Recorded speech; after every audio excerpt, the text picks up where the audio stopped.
السلام علیکم، آپ کی اپنی انوشی آپ کے ساتھ اپنی آج کی ویڈیو میں امید کرتی ہوں کہ آپ سب بالکل خیریت سے ہوں گے، اور میں دعا کرتی ہوں کہ آپ سب جہاں رہیں خوش رہیں، شاد و آباد رہیں، ہنستے مسکراتے رہیں۔ میں آپ کو سنا رہی ہوں انسپکٹر احمد یار خان کی ایک قتل کیس رودات جس کا نام ہے آشرم سے اس بازار تک۔ تو چلیں شروع کرتے ہیں۔ ایس پی نے امن و امان قائم رکھنے کے لیے یہ انتظام کیا تھا کہ پولیس کی گارڈ مسلمانوں کے اس محلے اور ہندوؤں کے محلے پر نظر رکھنے کے لیے تعینات کر دی تھی۔ یہ گارڈ گشتی پارٹیوں میں تقسیم ہو کر دونوں محلوں میں گشت کرتی رہتی تھی۔ ہمیں بتایا گیا تھا کہ مسلمانوں کے محلے کے لوگوں میں ہندوؤں کے خلاف اچھا خاصا جوش و خروش پایا جاتا تھا۔ انسپکٹر کلارک نے مسجد کمیٹی کے بزرگوں سے کہا تھا کہ وہ تمام مسلمانوں کو بتا دیں کہ یہ واردات ہندوؤں نے نہیں کی۔ انسپکٹر کلارک کا مقصد یہ تھا کہ مسلمان ٹھنڈے ہو جائیں۔ وہاں تو بارود اور چنگاری والی بات بنی ہوئی تھی۔ کسی کی ذرا سی غلطی یا ناسمجھی سے چنگاری بارود تک پہنچ سکتی تھی۔ اگلی صبح بہت سویرے میں اور انسپکٹر کلارک اس علاقے کے تھانے میں پہنچ گئے۔ سب انسپکٹر رضا ہمارا منتظر تھا۔ اس نے رات ہی رات مرحوم امام کے بیٹے کی ساری رپورٹ تیار کر لی تھی۔ پولیس کے لیے یہ کام کوئی مشکل کام نہیں ہوتا۔ مخبر زمین کی تہوں میں سے بھی راز نکال لایا کرتے ہیں۔ میں اور انسپکٹر کلارک یہ رپورٹ سن کر حیران نہ ہوئے، کیونکہ یہ پولیس والے یا نفسیات کا علم رکھنے والے ہی جانتے ہیں کہ انسان ظاہری طور پر جو کچھ بھی ہو، اندرونی طور پر کچھ اور ہوتا ہے۔ بعض انسان لوگوں کو حیران کر دیا کرتے ہیں جب ان سے پردہ اٹھتا ہے۔ یہی حال مرحوم امام کے اس بیٹے کا تھا۔ پکا دینی آدمی تھا۔ اس نے مولویوں والی داڑھی رکھی ہوئی تھی اور دین کے رنگ میں باتیں کرتا تھا، اور یہ دعویٰ بھی کہ اس کے سوا کوئی اور امام نہیں ہو سکتا۔ لیکن مخبروں نے بتایا کہ رات کا اندھیرا گہرا ہوتے ہی اس شخص کی شخصیت اور کردار میں انقلاب آ جایا کرتا تھا۔ اسے انقلاب کہیں یا تضاد کہیں، ہوتا یہ تھا کہ وہ باقاعدہ جوا کھیلتا تھا اور اس کا دوستانہ بدماشوں کے ساتھ تھا، اور وہ اجمیری گیٹ کے عصمت فروشوں کے ہاں بھی جاتا تھا۔ شراب کا عادی تو نہیں تھا، لیکن مل جاتی تو انکار بھی نہیں کرتا تھا۔ مخبروں نے یہ بھی بتایا کہ جب مقتول کو اس مسجد کی امامت مل گئی تو مرحوم امام کا یہ بیٹا بہت ہی بھڑکا ہوا رہنے لگا تھا۔ اس نے کئی بار کہا تھا کہ وہ اس امام کو کم از کم اس مسجد میں ٹکنے نہیں دے گا۔ اس نے اس امام یعنی مقتول کے خلاف پروپیگنڈا بھی کیا تھا، لیکن لوگوں نے اس کا خاطر خواہ اثر قبول نہیں کیا تھا۔ مسلمانوں کی اس آبادی میں سے کچھ لوگ اس کے حمایتی تھے، لیکن ان کی آواز اتنی پر اثر نہیں تھی کہ مسجد کمیٹی کے بزرگوں کو متاثر کر سکتی۔ اس رپورٹ نے اس شخص کو ہماری نظروں میں مشتبہ بنا دیا، لیکن میں نے اور انسپکٹر کلارک نے آپس میں تبادلہ خیالات کر کے یہ فیصلہ کیا کہ اسے ابھی نہ چھیڑا جائے اور پہلے امبالہ جا کر معلوم کیا جائے کہ مقتول کیا تھا اور وہ امبالہ سے کیوں چلا گیا تھا۔ ہم نے یہ خاص طور پر نوٹ کیا کہ مرحوم امام کا بیٹا اجمیری گیٹ کے اندر عصمت فروشوں کے ہاں جاتا تھا، اور مقتول نے بھی مرتے وقت اجمیری گیٹ کا نام لیا تھا۔ سوال پیدا ہوا کہ ایسا تو نہیں کہ مرحوم امام کے بیٹے نے اجمیری گیٹ کے بدماشوں سے مقتول کو مروا دیا ہو؟ بہرحال ہم نے اس شخص کو پکا مشتبہ قرار دے دیا اور سب انسپکٹر رضا سے کہا کہ وہ اس شخص کے پیچھے 2-3 مخبر لگا دے جو روز بروز تھانے میں اس کی رپورٹ دیتے رہیں۔ امبالہ دلی سے 150 میل کے لگ بھگ دور ہے۔ ہم کسی میل یا ایکسپریس ریل گاڑی سے جانا چاہتے تھے تاکہ جلدی پہنچ جائیں۔ ایک میل ٹرین کے لیے ہمیں 1.5 گھنٹہ انتظار کرنا پڑتا۔ گاڑی آئی اور ہم اس میں سوار ہوئے۔ امبالہ پہنچے تو سورج غروب ہو چکا تھا۔ ہم امبالہ کینٹ اتر گئے۔ سب سے پہلے تو یہ سوچا کہ کھانا کھا لیا جائے۔ سوال یہ تھا کہ میرے ساتھ ایک انگریز انسپکٹر تھا جس نے یورپی کھانا کھانا تھا، اور میں نے کسی مسلمان ہوٹل میں جانا تھا۔ لیکن انسپکٹر کلارک نے کہا کہ اسے ہندوستانی کھانے اچھے لگتے ہیں اور وہ ان کا عادی بھی ہو چکا ہے۔ میں اسے کینٹ کے ایک بڑے اچھے ہوٹل میں لے گیا، کھانا کھایا اور ہم امبالہ پولیس ہیڈ کوارٹر میں اپنی آمد کی اطلاع دینے چلے گئے۔ وہاں سے اس ایڈریس پر پہنچنے کے لیے ایک کانسٹیبل ساتھ لیا اور سوچا کہ یہ رات ضائع نہ کی جائے۔ رات کو ہی وہاں جانے میں یہ فائدہ تھا کہ اس وقت لوگ گھروں میں مل جاتے۔ یہ ایڈریس کینٹ کا نہیں، امبالہ سٹی کا تھا۔ ہم اس ایڈریس پر پہنچ گئے اور کانسٹیبل کو واپس بھیج دیا۔ دروازے پر دستک دی۔ یہ پرانے ٹائپ کا مکان تھا لیکن بڑا اچھا تھا، جس سے پتہ چلتا تھا کہ یہاں رہنے والے بڑی اچھی حیثیت کے لوگ ہیں۔ اتفاق سے دروازہ اسی آدمی نے کھولا جو ہمیں مطلوب تھا۔ وہ 30-32 سال عمر کا آدمی تھا۔ ہم وردی میں نہیں تھے۔ آج بھی CIA کے افسر اور دیگر عہدوں کے آدمی اور کانسٹیبل پرائیویٹ کپڑوں میں تفتیش کرتے ہیں۔ میں تو ہندوستانی تھا۔ دروازہ کھولنے والا آدمی ایک انگریز کو دیکھ کر خاصا گھبرایا اور اس کے منہ سے آواز بھی نہ نکلی۔ خط میں اس نے اپنا نام لیاقت علی لکھا تھا۔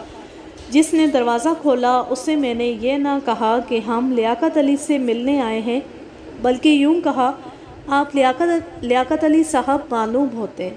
اس نے آہستہ سے اپنا سر اوپر نیچے ہلایا، جس کا مطلب یہ تھا کہ وہ لیاقت علی ہی ہے۔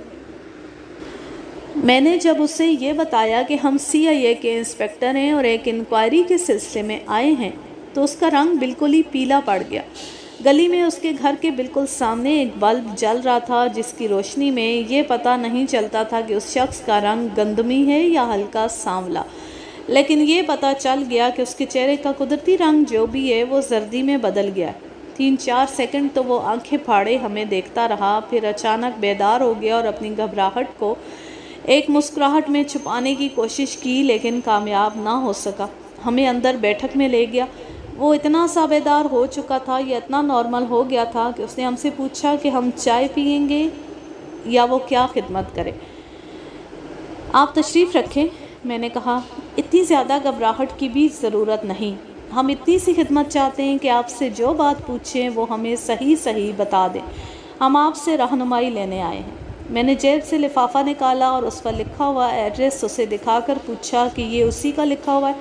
اس نے بلا حیل و حجت کہا کہ یہ اسی کا لکھا ہوا ہے۔ پھر میں نے لفافے میں سے خط نکال کر اس کے ہاتھ میں دیا اور پوچھا کہ یہ خط اس نے لکھا تھا؟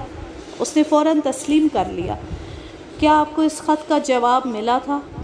نہیں، اس نے کوئی جواب نہیں دیا تھا، اور اب نہ ہی آپ کو جواب ملے گا۔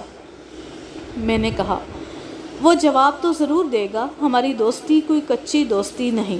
دوستی تو کچی نہیں، لیکن آپ کا دوست دنیا سے اٹھ گیا ہے، بلکہ دنیا سے اٹھا دیا گیا ہے، انسپکٹر کلارک نے کہا۔ وہ قتل ہو گیا ہے۔ کیا فرمایا آپ نے؟ لیاقت نے آنکھیں پھاڑے اور منہ کھولے کچھ دیر ہمیں دیکھا اور پوچھا، اس کے قتل کی کیا وجہ ہو سکتی ہے؟ مجھے یقین نہیں آ رہا کہ آپ کی یہ اطلاع صحیح ہے۔ اس کی حیرت دیکھ کر کم از کم مجھے یقین ہونے لگا کہ مقتول کے قتل کے ساتھ اس کا کوئی تعلق نہیں۔ میرے ایک سوال کا جواب دیتے ہوئے لیاقت علی نے بتایا کہ مقتول امبالہ کا ہی رہنے والا تھا اور اس کا گھر یہاں قریب ہی ہے۔ اس نے میرے پوچھنے پر یہ بھی بتایا کہ مقتول کی ماں زندہ ہے، ایک بڑا بھائی ہے، بھائی کی بیوی ہے، بچے ہیں، مقتول کی 2 بڑی بہنیں بھی ہیں جن کی شادی ہو چکی ہے اور وہ اپنے اپنے سسرال میں ہیں۔ یہ سب باتیں سن کر میں نے سوچا کہ مقتول پراسرار سا آدمی تھا۔ اس نے دلی میں یہ کیوں بتایا تھا کہ وہ دنیا میں اکیلا ہے اور اس کا کوئی ٹھکانہ نہیں؟ کیا اس کی یہاں کسی کے ساتھ دشمنی تھی؟ بالکل نہیں صاحب، وہ کسی کے ساتھ دشمنی رکھنے والا آدمی نہیں تھا۔ وہ پکا مذہب پرست اور صوم و صلات کا سختی سے پابند تھا۔ کیا بھائی کے ساتھ اس کا جائیداد پر کوئی تنازع چل رہا تھا؟ بالکل نہیں صاحب، وہ لڑائی جھگڑے اور تنازعات کھڑے کرنے والا آدمی تھا ہی نہیں۔ میرے کہنے پر لیاقت علی نے مقتول کے متعلق ساری تفصیلات بتائیں۔ یعنی مقتول کا ایک بڑا بھائی اور 2 بہنیں تھیں۔ بھائی سب سے بڑا تھا۔ باپ کے ساتھ مقتول کو بہت پیار تھا اور باپ بھی اپنی اس اولاد کو سب سے زیادہ چاہتا تھا۔ مقتول زندہ دل آدمی تھا، ہنسی مذاق کرتا اور ہر قسم کا مذاق خندہ پیشانی سے برداشت کرتا تھا۔ ورزش کا شوقین چھوٹی عمر میں ہی ہو گیا تھا۔ باڈی بلڈنگ تو اس کی ہابی بن گئی تھی اور وہ کہا کرتا تھا کہ یہ جہاد کے لیے ضروری ہے۔ اس خاندان میں مذہب پرستی زیادہ تھی، جس کے زیر اثر مقتول بھی اسلام کا شیدائی بن گیا تھا، لیکن اس کا اسلام مسجد تک ہی محدود نہیں تھا، وہ مجاہد بننا چاہتا تھا۔ تنگ نظر اور محدود سی ذہنیت کے لڑکوں کو وہ ذرا سا بھی پسند نہیں کرتا تھا۔ مقتول میٹرک میں پہنچا تو اس کا باپ مختصر سی علالت کے بعد فوت ہو گیا۔ یوں لگتا تھا جیسے مقتول بھی باپ کے ساتھ ہی فوت ہو گیا۔ وہ اسکول میں بھی روتا اور گھر میں بھی۔ اس کی عمر بڑھتی جا رہی تھی، رفتہ رفتہ اس کی زندہ دلی واپس آ رہی تھی، لیکن اب یوں ہوتا تھا کہ اس کی زندہ دلی پر سنجیدگی غالب آ جاتی تھی۔ اس کی عمر 22-23 سال ہوئی تو جنگ عظیم شروع ہو گئی۔ اس کے ساتھ ہی روزگار کے دروازے کھل گئے، ٹھیکیداریاں اور سپلائی کا کام بہت بڑھ گیا۔ ایک مسلمان ٹھیکیدار کا کام ایسا چلا اور پھیلا کہ اس نے چند آدمیوں کو ملازم رکھ لیا، اور کسی کے کہنے پر اس نے مقتول کو بھی اپنے ہاں ملازمت دے دی۔ مقتول عقل اور جسم کا تیز تھا، اس لیے اس نے بڑی اچھی پوزیشن بنا لی اور ٹھیکیدار کا منظور نظر ہو گیا۔ فطرت کے لحاظ سے وہ دیانتدار تھا۔ اس کا کام صرف دفتر میں ہی نہیں بلکہ ٹھیکیدار نے اسے اپنے کاروبار کی فیلڈ میں لگا لیا۔ مقتول افسروں تک سے ملتا اور پھنسے ہوئے بلوں کی وصولی کرا لیا کرتا تھا۔ کہیں رشوت دینی پڑتی تو وہ خود ہی سودا کر کے دے دلا کر کام نکال لیتا تھا۔ ہندوستان کی آزادی کی باتیں تو ہوتی رہتی تھیں اور ہندو اور مسلمان لیڈر اخباری بیان جاری کرتے اور تقریریں بھی کرتے رہتے تھے، لیکن ایک اور نعرہ جو پہلے بھی لگتا تھا جنگ کے دوران اور تیز ہو گیا، یہ تھا انقلاب زندہ باد۔ یہ ایک انقلابی گروہ تھا جو ہندوستان میں انقلاب لانا چاہتا تھا۔ اس انقلابی گروہ کے لیڈر زیادہ تر ہندو تھے، لیکن کچھ مسلمان بھی ان میں شامل ہو گئے تھے۔ مقتول بھی یکلخت انقلابی ہو گیا اور اس نے ہندوستان کی آزادی کی باتیں شروع کر دی۔ وہ کانگریس کا باقاعدہ کارکن بن گیا جو خالصتاً ہندوؤں کی پارٹی تھی۔ وہ روز بروز انقلابی اور جوشیلا ہوتا گیا۔ اس کے ساتھ ہی اس نے صوم و صلات کی پابندی بھی جاری رکھی۔ اس نے چھوٹی چھوٹی داڑھی بھی رکھ لی تھی۔ اس دوران اس کی شادی ہو گئی۔ چند مہینے ٹھیک ٹھاک گزرے۔ اس کے بعد بیوی کے ساتھ اس کی دلچسپی ختم ہو گئی اور گھر میں ناچاکی شروع ہو گئی۔ لیاقت علی نے بتایا کہ مقتول کی بیوی بڑی اچھی اور شریف لڑکی تھی اور اس کے والدین اور خاندان کے دیگر لوگ بھی بہت اچھے اور نیک لوگ تھے، لیکن مقتول کا رویہ ان کے ساتھ ٹھیک نہیں رہتا تھا۔ مقتول کا دل ایسا اچاٹ ہوا کہ اس نے ٹھیکیدار کی نوکری چھوڑ دی۔ کچھ عرصہ فارغ رہ کر پھر نوکری شروع کر دی۔ بیوی کی حالت یہ تھی کہ کبھی وہ تنگ آ کر اپنے ماں باپ کے ہاں چلی جاتی اور اس کے ماں باپ اور مقتول کی ماں اسے راضی کر کے پھر لے آتے اور مقتول کو سمجھاتے کہ وہ اپنی بیوی کو سنبھالے، لیکن مقتول توجہ نہیں دیتا تھا۔ میں لیاقت علی سے یہ پوچھنا ہی چاہتا تھا کہ مقتول اپنی بیوی سے کیوں اکتا گیا تھا۔ لیاقت علی نے خود ہی بتا دیا کہ ایک ہندو بیوہ کے ساتھ مقتول کی دوستی ہو گئی تھی۔ یہ تو آپ جانتے ہیں کہ ہندو لڑکی اگر شادی کے پہلے روز ہی بیوہ ہو جائے یا کبھی بھی بیوہ ہو جائے تو وہ اپنے ماں باپ کے ہاں چلی جاتی ہے، لیکن اس کی دوسری شادی نہیں ہو سکتی۔ اسے منحوس سمجھا جاتا ہے اور کوئی بھی اس کے ساتھ بات نہیں کرتا، یہاں تک کہ اس کی عزیز سہیلیاں بھی اس سے دور ہو جاتی ہیں۔ یہ ہندو لڑکی نوجوانی میں بیوہ ہو گئی تھی۔ یہ معمولی سے گھرانے کی لڑکی تھی لیکن بہت ہی خوبصورت۔ وہ پہلے تو اپنے گھر میں ڈھکی چھپی رہی، کبھی کبھار ہی باہر نکلتی، پھر ایسی باہر نکلی کہ اس نے دوستیاں لگانی شروع کر دی۔ اس نے 2-3 دوست بدلے اور کہیں مقتول کے ساتھ اس کا آمنا سامنا ہو گیا۔ مقتول اس کی محبت میں گرفتار ہو گیا۔ سب کہتے تھے کہ یہ ناجائز تعلقات بھی روتا رہتا۔ ماں اور بہنوں نے اسے بہلانے کی بہت کوشش کی، لیکن باپ کے ساتھ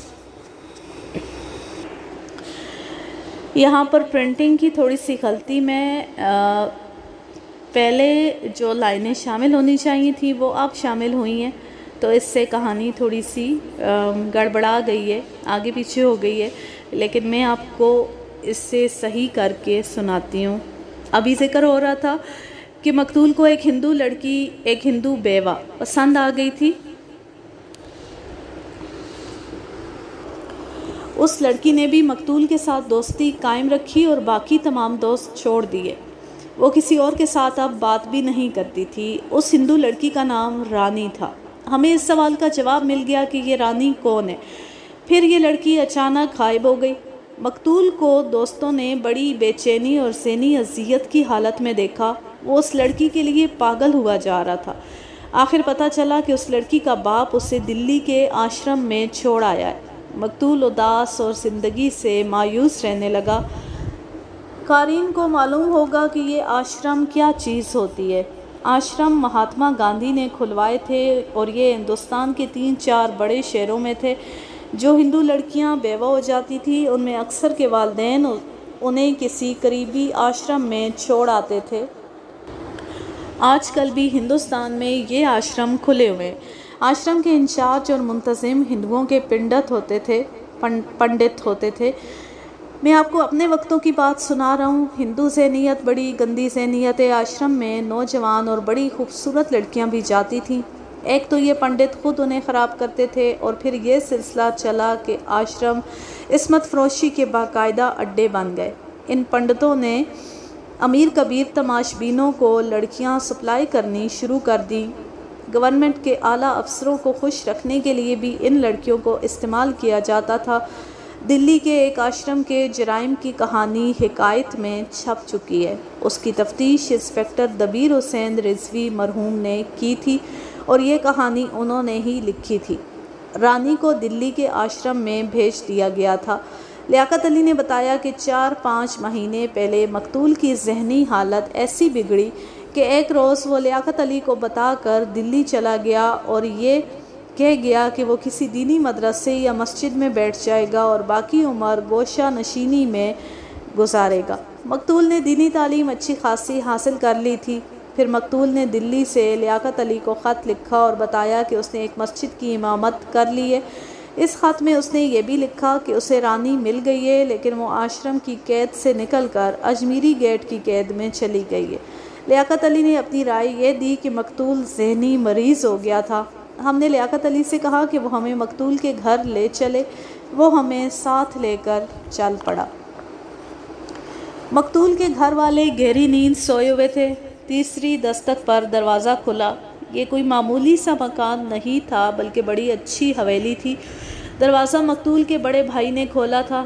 وہ شکل و صورت اور انداز سے ہی پروقار اور معزز آدمی لگتا تھا۔ اس نے بڑی شائستگی اور ادب سے ہمارا استقبال کیا۔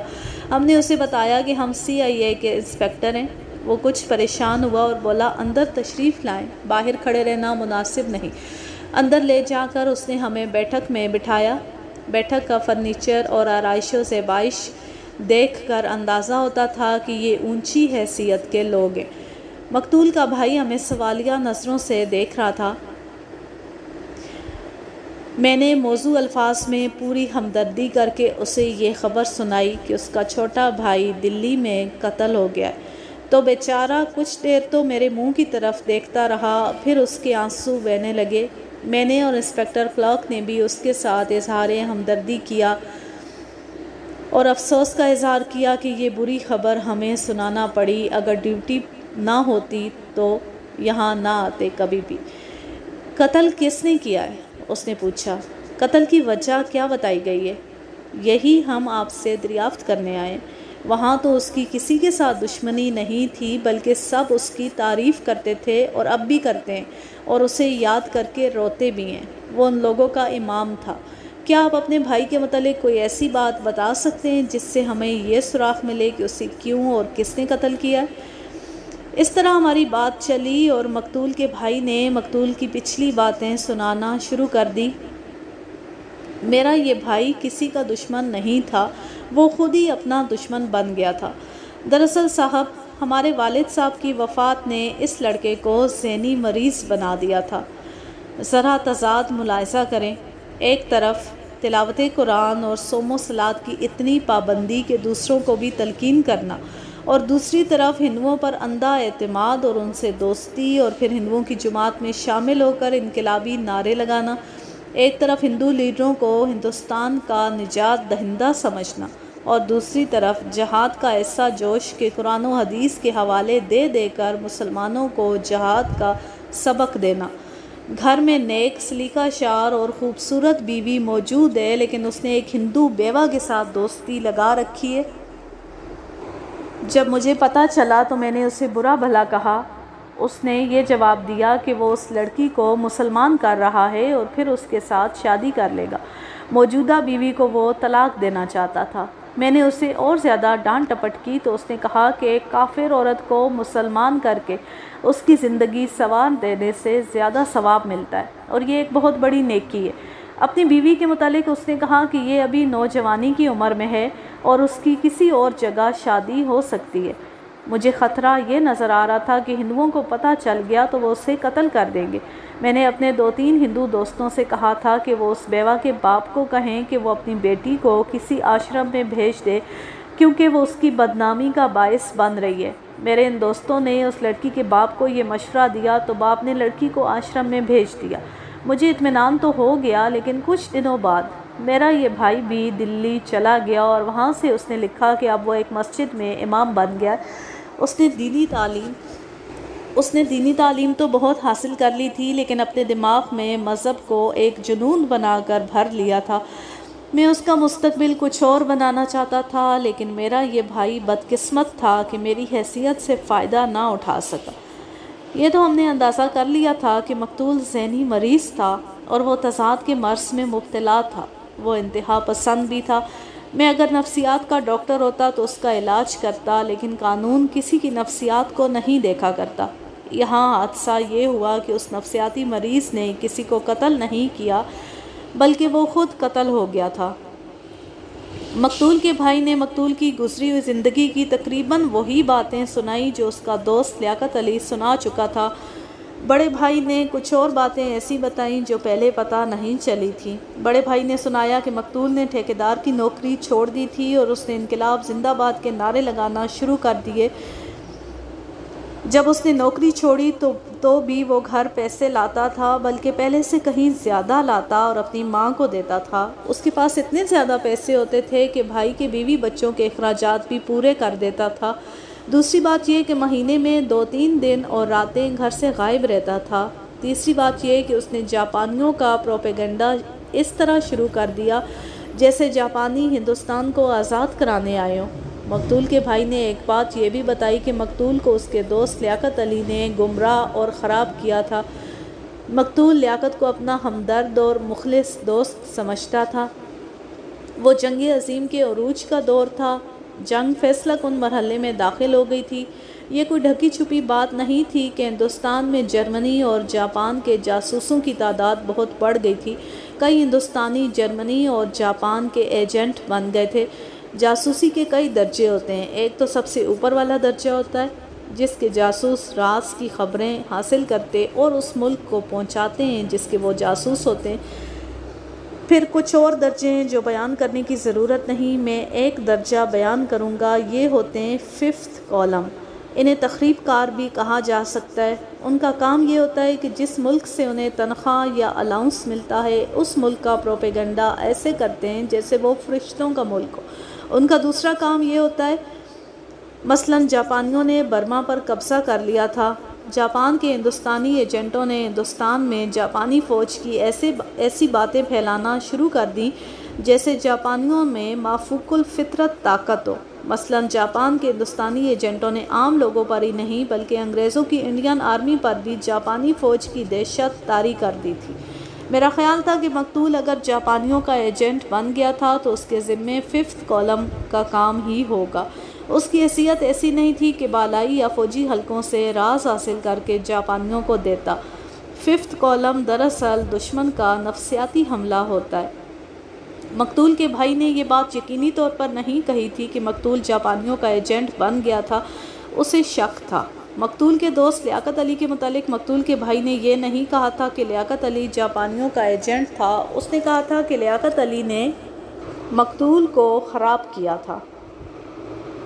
لیاقت علی نے خط میں مقتول کو کچھ دھمکیاں بھی دی تھیں، تو ہم نے اس لیاقت علی سے یہ بھی پوچھا تھا کہ اس نے اس طرح کی باتیں خط میں کیوں لکھی تھیں، جس کا جواب لیاقت علی نے یہ دیا کہ اس کا مطلب صرف یہ تھا کہ وہ اپنی بیوی کو اس طرح نہ اجاڑے اور ایک ہندو بیوہ کے پیچھے اپنا گھر برباد نہ کرے۔